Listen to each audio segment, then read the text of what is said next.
Fajar menyingsing indah pagi ini. Sebuah cerpen yang saya bacakan dan selamat mendengarkan. Khairul. Nama itu begitu membekas dalam setiap aku mempunyai kesempatan untuk melamun.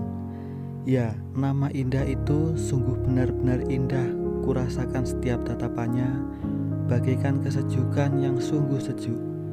Meski kebanyakan tatapannya hanya dalam alam bawah sadar, tapi aku benar-benar merasakan kesejukannya. Kesejukan itu datang dari sorotan matanya yang dingin sedingin es. Bahkan mungkin aku akan menjadi lebih dingin, membuat aku selalu saja membatu karena melihatnya. Teringat sekali waktu pertama kali aku bertemu dengannya. Dan itu kali pertama aku mematung, tak tahu dan tak bisa untuk tahu apapun saja yang harus aku lakukan meski hanya dalam dunia mimpi. Aku bisa merasakan betapa dia teramat berbeda. Berbeda dalam segala hal, semuanya berbeda dengan semua wanita yang pernah aku temui atau yang sengaja menemui aku. Dalam alam ini ku sendiri, alam yang berhasil aku bangun dengan segala dukaku. Kata mereka, teman-teman dalam alamku, aku adalah bunga dalam padang pasir desert, flower in the desert. Entah apa maksud mereka. Jika maksud dari padang pasir itu adalah sebuah area, sebuah wilayah yang menyerupai negara, barangkali maka mereka salah. Aku tidak hidup dalam wilayah seperti ini, gersang, panas, kejam, dan mematikan seperti gurun Gobi. Wilayah yang aku tempati adalah surga bagi yang hidup. Mengutip dari istilah yang dipakai, tempatku hidup adalah ibarat penggalan surga. Surga seakan-akan bocor dan kebocoran itu tumpah menjadi sebuah negeri. Tumpah menjadi sebuah negara Nusantara yang dipersatukan Gajah Mada dan diikrarkan kemerdekaannya oleh Soekarno menjadi negara Indonesia. Setelah lebih dari 300 tahun mendekam menjadi sapi perah bagi bangsa Eropa dan ditambah beberapa tahun menjadi budak bangsa ninja, tapi tetap saja indah tempatku hidup ini. Lain halnya jika maksud padang pasir adalah sebuah kesunyian, kegelapan, kesendirian, kehampaan, dan macam-macamnya yang intinya adalah menyeramkan dan yang pasti teramat membosankan, maka benarkah kata mereka itu? Aku memang hidup dalam kesunyian yang tidak bertepi, kesunyian hidup, kesunyian pikiran, kesunyian hasrat, kesunyian niat, kesunyian logika, dan juga kesunyian alam intuisi. Maka itu aku ciptakan alam dalam pikirku. Aku hiasi alam itu seindah mungkin. Aku beri semua yang pernah aku lihat dalam alam penglihatanku. Aku tegakkan gunung-gunung seperti yang telah Tuhan tegakkan. Aku bertindak sebagai Tuhan dalam keadaanku sendiri, menciptakan pantai, rumah-rumah megah serupa istana yang mungkin tidak terpikirkan oleh manusia. Aku ciptakan juga jalan-jalan raya yang saling terhubung agar tidak ada kemacetan panjang. Aku tanami hutan-hutan dengan banyak pepohonan agar daun-daun lebatnya dapat menyerap habis zat karbon yang banyak dihasilkan kendaraan. Dan bila ada yang macam-macam menebangnya, ketika itu juga aku bertindak. Segera mungkin akan aku lenyapkan dia. Dan tak lupa juga aku ciptakan taman-taman bunga yang indah. Kupu-kupu dan kumbang-kumbang berterbangan hinggap-menghinggap dari daun satu ke bunga lainnya, membentuk koalisi sebagai simbiosis mutualis. Dengan begitu aku bisa menyelam kesunyianku itu. Semua yang aku ciptakan dalam alam pikirku pasti dapat aku saksikan kembali dalam mimpiku. Dan itulah saat-saat yang aku tunggu, karena aku akan teramat gembira menyaksikan segala yang aku ciptakan. Sebab dengan begitu aku dapat melihat kekurangan-kekurangan yang harus aku upgrade, aku perbarui, aku renovasi seindah mungkin.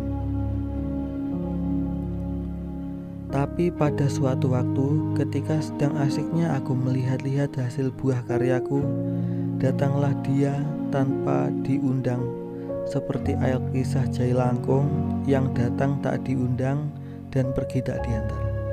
Dia sungguh mempesona, bukan karena keramahan dan kesantunannya, melainkan sebab dia sungguh dingin dan semaunya sendiri. Dia datang dalam alam mimpi itu tanpa permisi, dan sungguh dia telah berani membuat keributan hingga namanya pun segera mencuap sampai ke ubun-ubun kepalaku, hingga pada akhirnya aku pun begitu sulit melupakannya.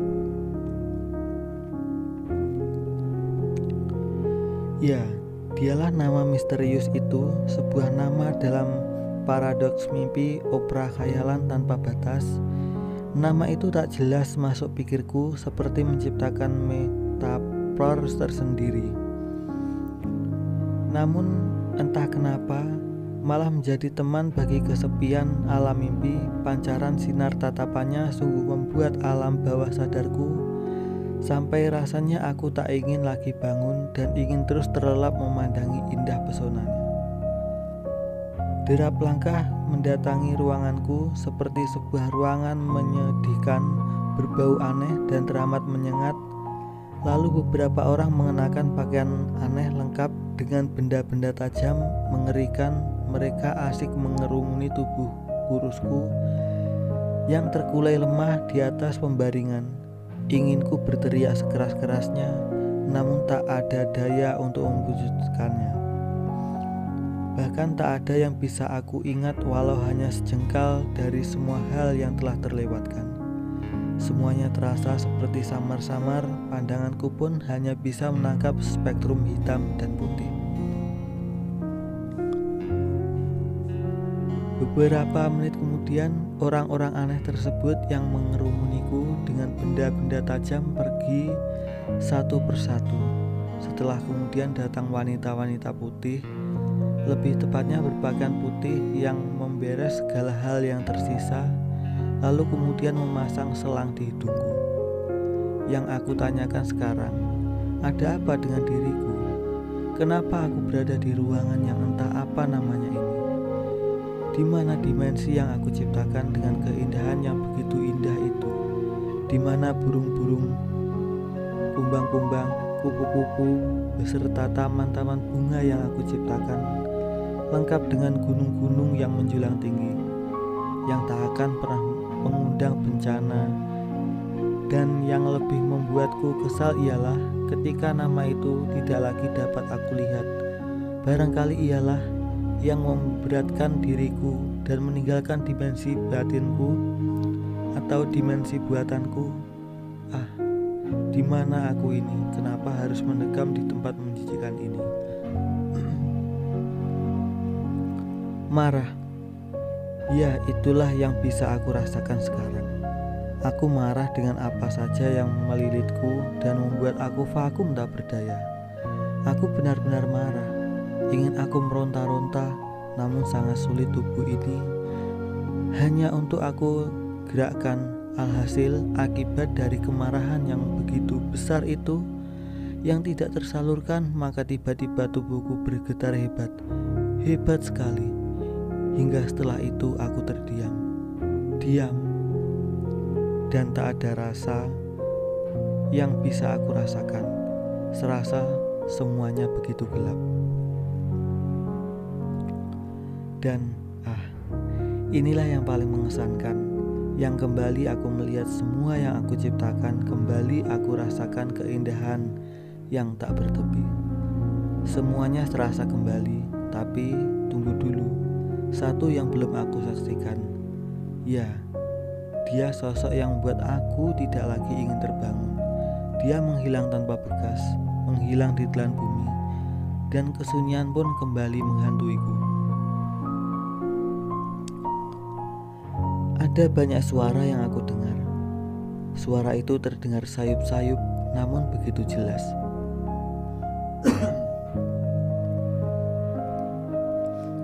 Seperti lantunan indah, bukan dari sumber suara itu yang indah, namun kalimat-kalimat yang keluar dari sumber suara itulah yang indah. Seperti kalimat yang dahulu sering aku dendangkan ketika waktu senja telah tiba dan para penyambut suara Tuhan memanggil-manggil mesra. Salamun qaulami Robbi Ramin. Begitulah kutipan dari suara yang aku dengar itu.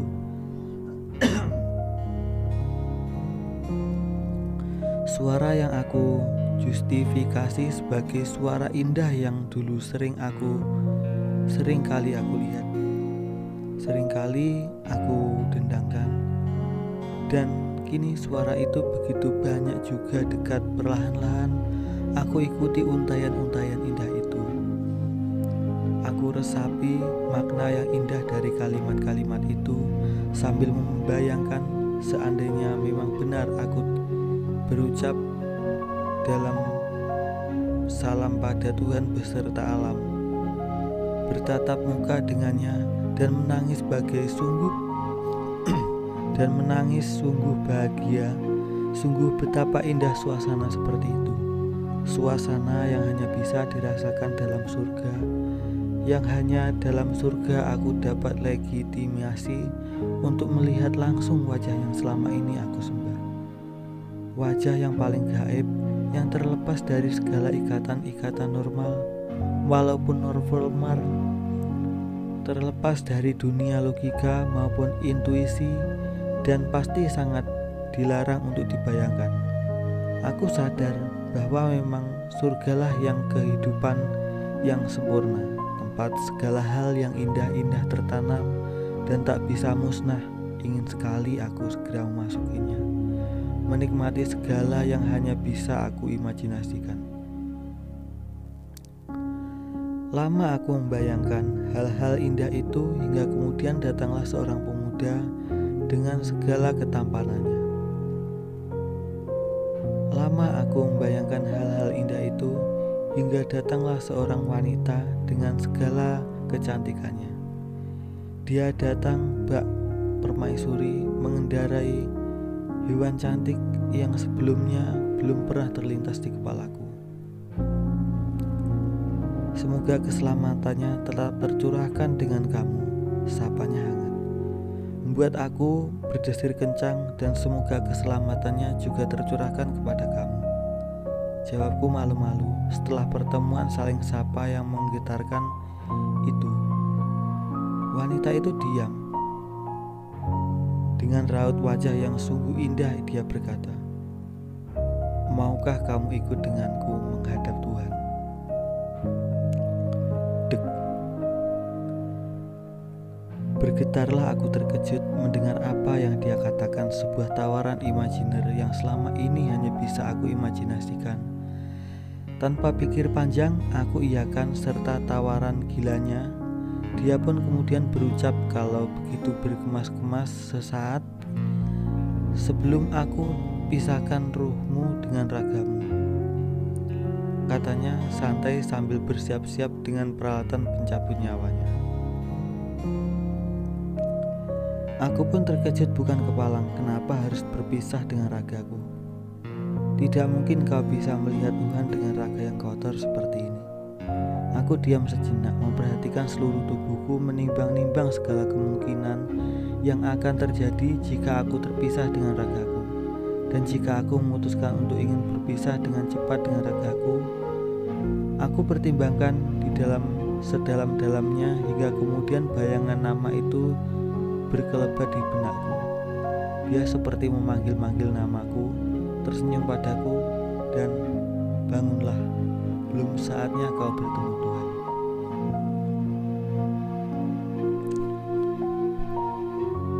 Sesudah fajar menyingsing indah pagi ini, Masih sedikit gelap.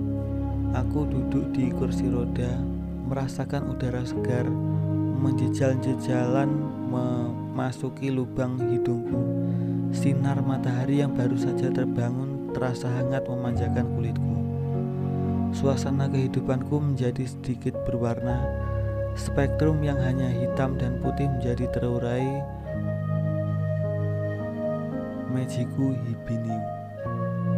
Setelah puas menikmati udara segar di taman, para wanita yang mengenakan seragam putih yang kemudian aku ketahui bernama Suster Nita mendorong kursi dorongku dan kembali berangsalku. Namun ketika nyaris saja aku masuk ke dalam ruangan membosankan itu, seorang wanita melintasiku. Wanita itu yang kukenal. "Suster, tunggu." "Ada apa?" Tidak ada jawaban yang aku berikan, hanya jemariku yang menunjuk ke punggung wanita itu. Entah kenapa, suster itu seperti tahu maksudku. Dipanggil wanita itu. Sejurus kemudian dia pun berjalan ke arahku. Bergetarlah aku dibuatnya hingga dia berucap, "Anda memanggil saya?" Sumpah, tidak ada satupun kata yang dapat aku keluarkan dari pita suaraku. Aku tahu dia kecewa. Aku pun mengutuk diriku sendiri. Setelah lama tak ada sepatah kata pun yang dapat aku ucapkan, dan akhirnya dia ambil keputusan untuk meninggalkanku. Namun sebelum itu, "Oke, Anda seperti kurang sehat, cepat sembuh ya." Diam sejenak. "Kalau ketemu lagi," diam lagi sambil menyodorkan tangan kanannya yang tentunya aku sambut. "Dr. Khairul Rosyidin, panggil saja Khairul." Oke teman-teman, sampai di sini dulu sebuah cerpen yang saya bacakan. Kalau menurut Anda menarik, jangan lupa like, share, komen, dan subscribe. Kalau menurut Anda tidak menarik, jangan lupa di dislike dan di unsubscribe. Oke, terima kasih. Sampai sini dulu cerpen dari saya. Wassalamualaikum warahmatullahi wabarakatuh.